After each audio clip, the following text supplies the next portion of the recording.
এতক্ষণ তো চরণের কথা বলছিলাম, আমাদের সব নিচে একবারে চরণ, এই চরণেরও নিচে বাবা কি আছে বলতে পারবেন? চরণেরও নিচে কি আছে? জুতো, পায়ের জুতো। এতক্ষণ তো চরণের কথা বলছিলাম, এবার চরণের জুতো, চরণের পাদুকা নিয়ে টানাটানি পড়ছে বাবা। আপনারা সবাই জানেন মাতা কইকেয়ী ভরতকে রাজা করবে বলে রামচন্দ্রকে বনবাসে পাঠিয়ে দিলেন অনেক যুক্তি করে মন্থরার সঙ্গে। তাহলে বাবা সেই ভরত যখন রাজত্ব পেল, রাজত্ব পেয়েও কিন্তু সুখ পেল না, ছুটতে ছুটতে রামচন্দ্রের কাছে চলে এলো। পেছন থেকে ডেকে বলছে, দাদা একটু দাঁড়াও, দাদা একটু দাঁড়াও। কি হয়েছে ভরত, তুমি এলেছে? না দাদা তুমি তো চলে এলে, সব কিছু আমায় দিয়ে চলে এলে, কিন্তু ভুল করে দাদা একটা জিনিস নিয়ে চলে এসেছে। কি সেটা? বলি সেটা হলো তোমার ওই পায়ের চপ্পল, ওই জুতো জোড়া তুমি ভুল করে নিয়ে এসেছো, তো ওই জোড়া আমাকে দিয়ে যেতে হবে। হরি বল। রামচন্দ্র মনে মনে হাসছে আর ভাবছে, হাই রে বিধি, ভগবানের কি লীলা দেখো। রাজ্য সুখ, আত্মীয় পরিজন সুখ, সমৃদ্ধি সব দিয়ে এলাম, তাতেও হলো না, শেষকালে আমার পায়ের চপ্পল নিয়েও বাবা টানাটানি। ভগবান তো ত্যাগী বাবা, তিনি তো ভোগী নয়, তাই পায়ের পাদুকা দুটো খুলে দিয়ে সেখান থেকে সরে গিয়ে বলছে, ভরত পাদুকার উপরে যখন তোমার এত লোভ পড়েছে, তাহলে এই যে তোমার পাদুকা দিয়ে দিলাম, এবার তাহলে আমি যাই।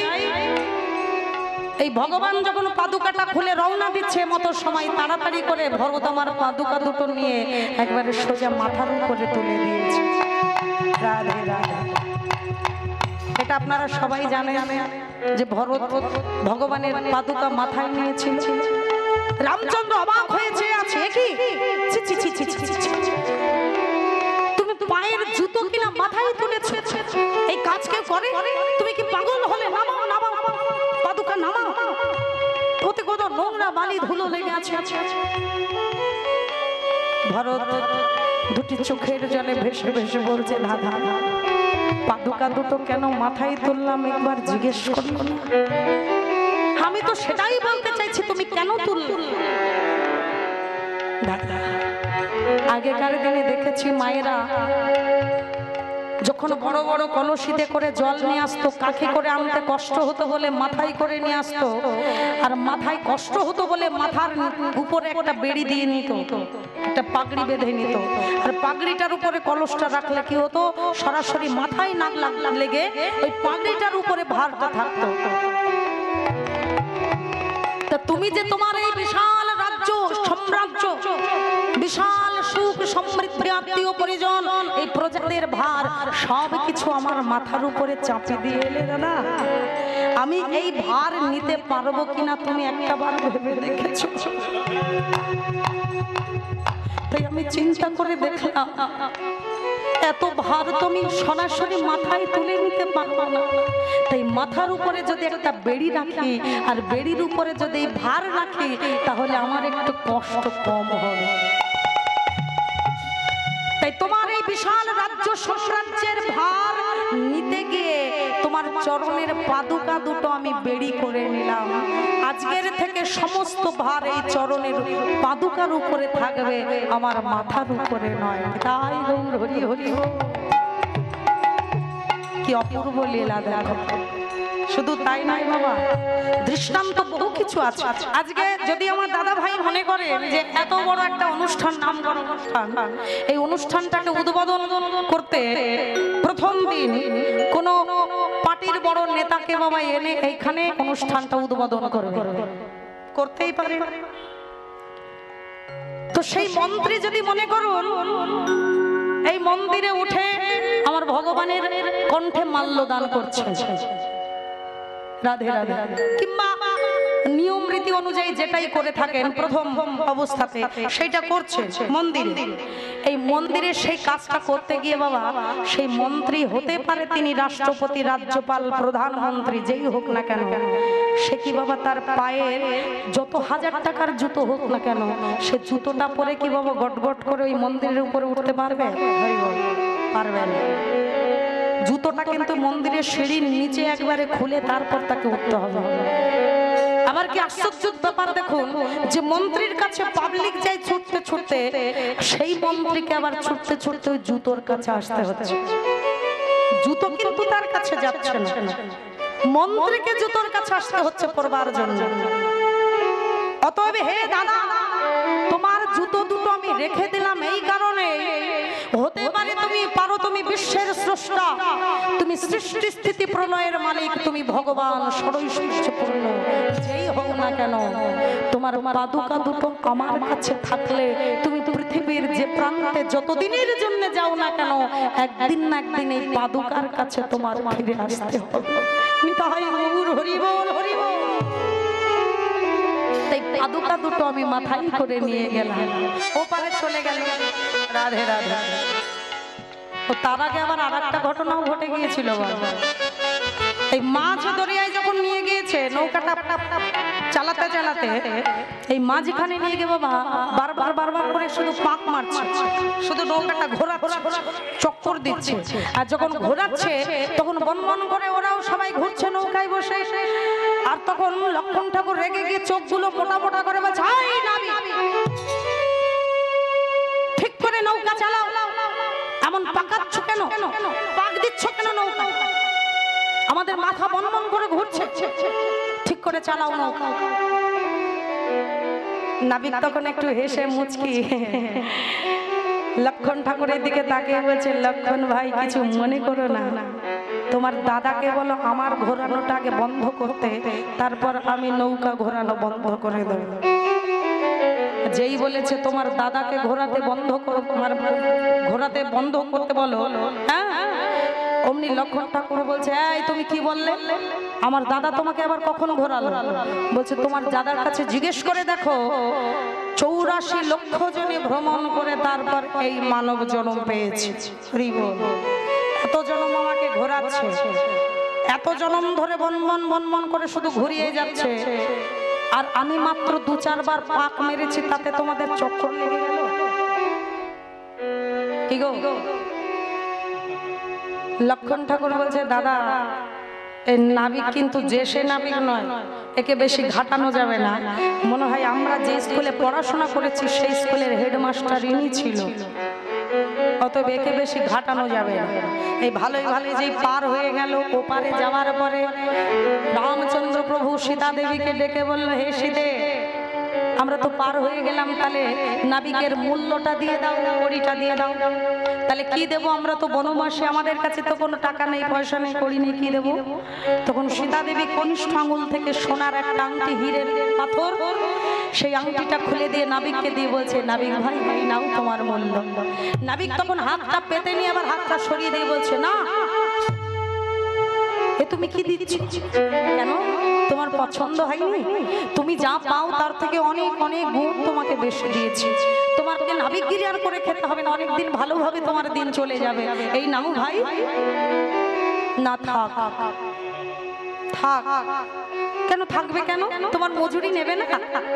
না থাক। কেন থাকবে? বলছি দেখো তোমরা কাণ্ডজ্ঞানহীন হতে পারো, কিন্তু আমার কাণ্ডজ্ঞান আছে। এখানে আবার কাণ্ডজ্ঞানের কি হলো? বলি না, তোমাদের বিচার বিবেচনা একটু আলাদা হতে পারে, আমার আবার একটু বিচার বিবেচনা আলাদা। মানেটা হচ্ছে কোন ড্রাইভার যদি বাবা বিপদে পড়ে রাস্তায়, তাহলে অন্য ড্রাইভারের সাহায্য নিয়ে চলে যায়, তার জন্য সেই ড্রাইভার কিন্তু কোনো মূল্য নেয় না। এখন এখান দিয়ে রাস্তা দিয়ে বাবা কত লোক যাতায়াত করছে টোটোতে করে, এখন কোন টোটো চালক চালাতে চালাতে প্যাসেঞ্জার নিয়ে যাচ্ছে, অবশেষে বাড়ির দিকে ফিরছে, লাস্ট একবারে সব টিপ দিয়ে বাড়ি যাচ্ছে। এই বাড়ির দিকে যাওয়ার সময় ব্যাটারিটা মাঝ রাস্তায় ডাউন হয়ে গেল, কি করে যাবে বাড়ি পর্যন্ত? অন্য আর একজন টোটো চালককে গিয়ে যদি বলে, ভাই আমার ব্যাটারিটা ডাউন হয়ে গেছে, আমায় একটু বাড়ি পর্যন্ত পৌঁছে দেবে, আর একজন টোটো চালক তাকে বাড়ি পর্যন্ত পৌঁছে দেবে, বিনিময়ে কিন্তু ভাড়া দেবে। এটা হলো ড্রাইভারদের ধর্ম।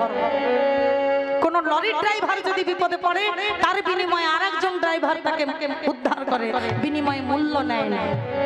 তদ্রূপ করে তোমার দাদাও একজন ড্রাইভার আর আমিও একজন ড্রাইভার। কি মুখ সামলে কথা বল, অনেকক্ষণ ধরে তোমার বেয়াদবি শুনছি দেখছি, কিচ্ছু বলি। এখন পার যখন হয়ে গেছে এবার কিন্তু ছেড়ে কথা বলবো না, একেবারে তুল থেকে বাবা বান বের করেছে, একেবারে মেরেই ফেলবে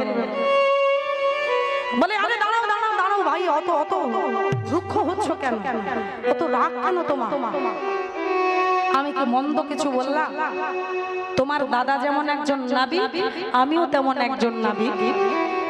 তোমার দাদা যেমন বিপদে পড়ে পার হয়ে আমার ঘাটে এসেছে, পার হতে আমি কি করে তাকে পার করে, কি বললে আমার দাদা নাবিক। দাদা ওকে মুখ সামলে কথা বলতে বলো, নইলে কিন্তু আমি এক্ষুনি বান বান বান। এই নাবিক তুমি ঠিক করে বলো, কি বলছো তুমি? লক্ষণ ভাই তুমি আমার কথায় অত রেগে যেও না, তোমার দাদাকে জিজ্ঞেস করো যে তোমার দাদাকে কেন আমি নাবিক বললাম। আমি তো এই ছোট ছোট নদীর নাবিক, কিন্তু তোমার দাদা যে এই বিশ্ব চরাচরের নাবিক, এই বিশ্ব ব্রহ্মাণ্ডে সব থেকে বড় নদীর নাবিক হলো তোমার দাদা। যেদিনে মানুষ শেষের দিনে ভব নদী পার ঘাটে গিয়ে দাঁড়ায়, সেদিন একমাত্র তোমার দাদাই হয় নাবিক। আর তোমার দাদা ছাড়া যে পার করবার মতন আর কেউ থাকে না। নিতাই গৌর হরি হরি। তাই তোমার দাদা বিশ্ব এই ভব নদীর নাবিক হয়ে বিপদে পড়ে আমার ঘাটে এসেছে পার হতে, আমি পার করে দিলাম। কিন্তু আমি যদি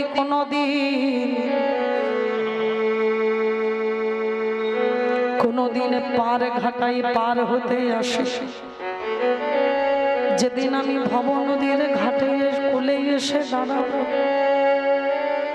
তোমার দাদাকে যেমন পার করে আমি কোনো মূল্য নিলাম না, নাই সে না নাই लेते, धोबी से ना धोबी लेते, देके मजूरिया ये जाति को ना बिगाड़ी। प्रभु आए मोरे घाट तो पार में नहीं उतार देने, जब आऊंगा मैं तोरे घाट तो पार में नहीं उतारियो।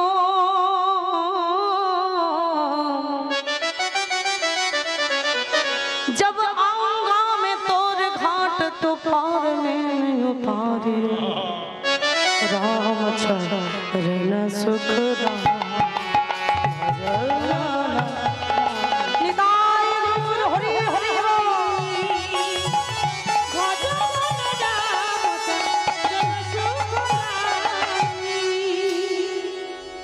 ওগো দয়াময়, আজকে আমি তোমায় পার করে দিয়ে যেমন কোনো মূল্য নিলাম না, যেদিন আমি ভব নদী পার ঘাটে খুলে গিয়ে দাঁড়াবো, সেদিন আমার কাছে যদি কোনো মূল্য না থাকে, তোমার কাছে শুধুই আমার একটাই দয়াময়, সেদিন আমায়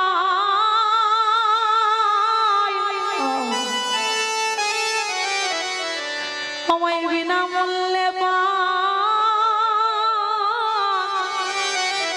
করে দিও, আমার বিনামূল্যে করে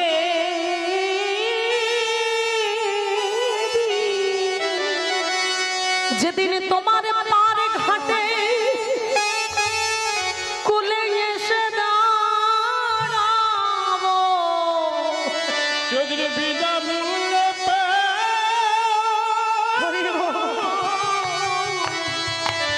পার করে বিনামূল্যে পার করে দিও যেদিন তোমার ঘাটে এসে দাঁড়াবো সেদিন বিনামূল্যে পার করে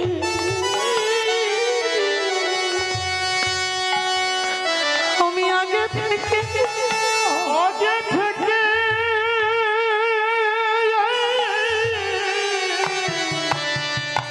গোবিন্দ তোমায় জানায়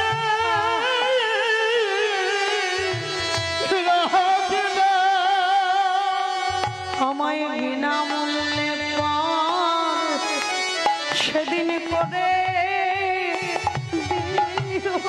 যেদিন তোমার ঘাটে এসে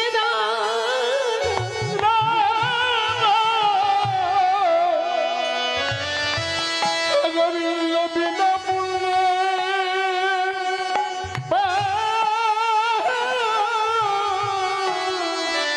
করে গোবিন্দ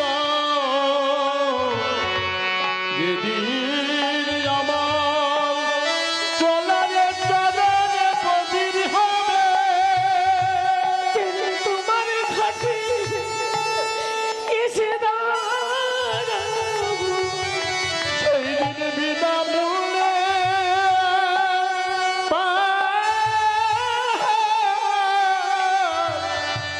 করে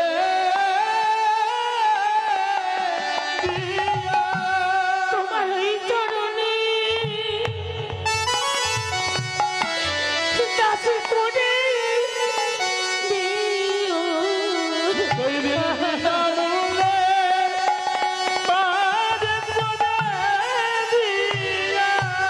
তোমার ওই চরণের দাস করে দিও যেদিন নয়নে আর কিছুই দেখতে পাবো না সেই দিন তোমার করুণার হাতে ধরে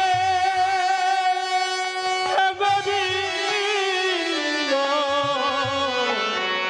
তোমার করুণার হাত ধরে আমায় পারাপার করে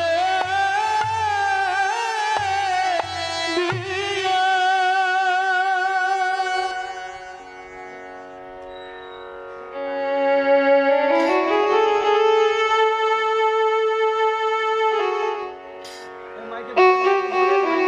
হ্যালো হ্যালো হ্যালো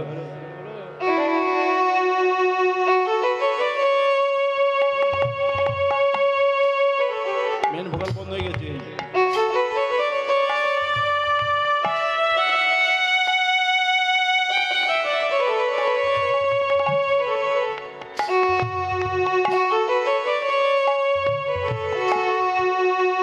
হে দয়া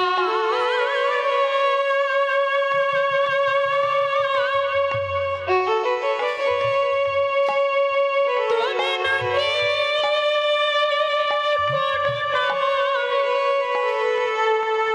তুমি করুণা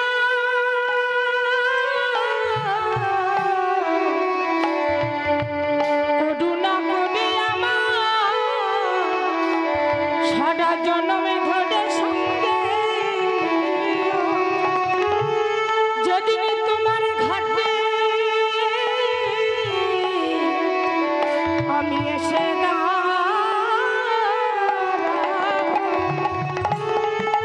সেদিন তোমার এই করুণার হাতে ধরে আমার পারি করে দিও। যেদিন তোমার ঘাটে এসে দাঁড়াবো তাই গৌর হরি বল। সেদিন পারি করে তাহলে সেই চরণের মাহাত্ম্য বাবা একটা কচ্ছপ বুঝতে পারলেন আর যে বুঝতে পেরে যার পরিণামটাই বাবা পাল্টে গেল, যার জন্ম গতাগতি পাল্টে গেল, অথচ আমরা বাবা বুঝতে পারলাম না। এটাই হলো মানব জাতির দুর্ভাগ্য। তাই আজকে সেই রূপের মানুষটাকে দর্শন করে, সেই মহা রূপ দর্শন করে, সেই চৈতন্য রূপ দর্শন করে আজকে বিষ্ণুপ্রিয়ার মন বাবার ঘরে নেই। তার অবস্থাটা কেমন হয়েছে দেখো। মনে মনে ভাবছে এই সর্বধনীর ঘাটের কোলে গিয়ে আমি রূপ দেখে সব হারাইছি, ওইখানে যদি আবার যাই আবার বোধহয় ফিরে পাবো। এই আবার যখন এসেছে মনে মনে ভাবছে ওই জলে নেমেই তো আমি সব হারালাম, তাহলে জলে যদি বাবা ডুব দিয়ে দেখি তাহলে বোধহয় ওইখানে আমার কিছু হারানো বস্তু ফিরে পাওয়া যায়। কিন্তু যেই নাকি জলের ভিতরে ডুব দিয়েছে দর্শন করলেন ওই সেই একই রূপ। ওগো জলের ভিতরে যদি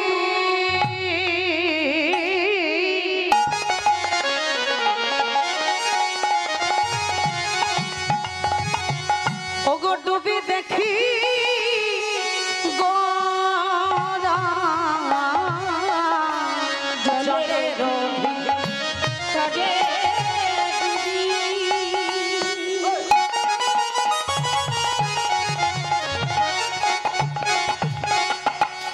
জলে দেখি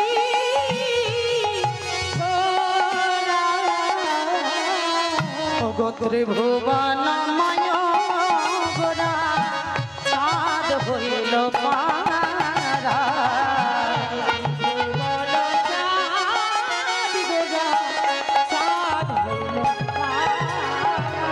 ওগোতেই বলি গোরা রূপ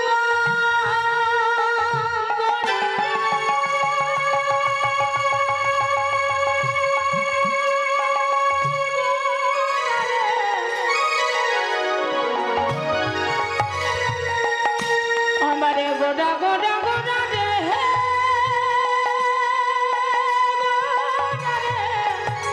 গোডা রে ওগোতেই বলি গোডা রূপ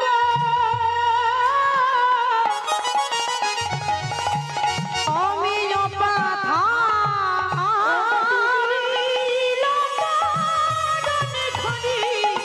না জানি সাঁতার ডুবিল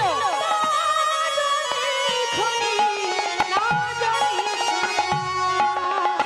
আমি রূপ সায়রে ডুবে মলাম। ওই গোটা রূপে নয়ন দিয়ে এখন আমি কি করিব, কোথায় যাব? ডুবে নয়ন দিয়ে গোরা রূপে হইব লাগে করি গোডা ডুবে নয়ন দিয়ে এই নয় আমি কি করিব। সেই বলি গোরা রূপ আমিও পাথার না জানে তরুণী না জানে তরুণী মহ না জানি তাহলে বাবা এই রূপ সায়রে যারা ডুবেছে একমাত্র তারাই জানে, আনজনে বাবা জানে। আজকে আপনারা ডুবতে পেরেছেন, তাই রাত কতটুকু হলো আর কতটুকু কমলো বাড়লো সেদিকে আপনাদের লক্ষ্য নেই, আপনারা কিন্তু বাবা ডুবেই আছে। আর যারা বড়ই চতুর বড়ই চালাক তারা কিছুটা ডুব দিয়ে উঠে বাবা চলে গেছে। নিতাই গৌর হরি হরি পামকৌড়ির মতো। রাধে রাধে। ভগবানের কাছে প্রার্থনা করি এইভাবে যেন ভগবানের প্রেম সাগরে আপনারা সারা জনম জনম প্রতি জন্ম জন্ম এইভাবে ডুবে থাকতে পারে। নিতাই গৌর হরি হরি রাধে রাধে। আজকে এই লীলাটা প্রকাশ করলেন বৈষ্ণব পদকর্তার পাশে দাঁড়িয়ে দাঁড়িয়ে বাসুদেব ঘোষ। এই বাসুদেব ঘোষ কলম দিচ্ছেন। ও গো গৌরাঙ্গ গোপী ঋতিখানি আহা বড়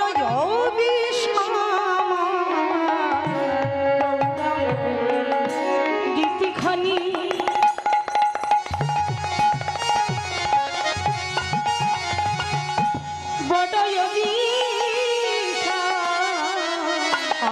বাসুদেব ঘোষ কহে না রহে কুলের ধর বাসু কহে নাই রহে ফুলের ধর আমার বাসু কহে নাহি রহে কুলের ধর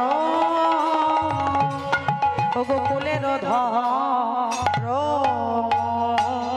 রে বাসু কহে ফুলের ধর রে বাসু কহে ফুলের ধর রে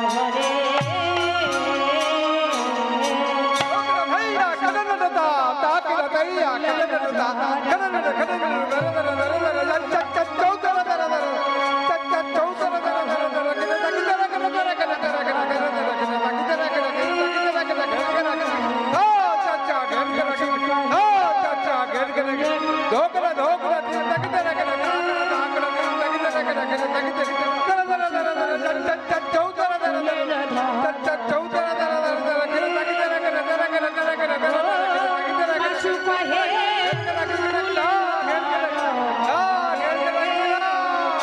ও বাসু কহে ফুলের ধর রে ওগো বাসু কহে ফুলের ধর রে নাহি রহে ফুলের ধর রে নাহি রহে নাহি রহে ফুলের ধর রে নাহি রহে নাহি রহে ফুলের ধর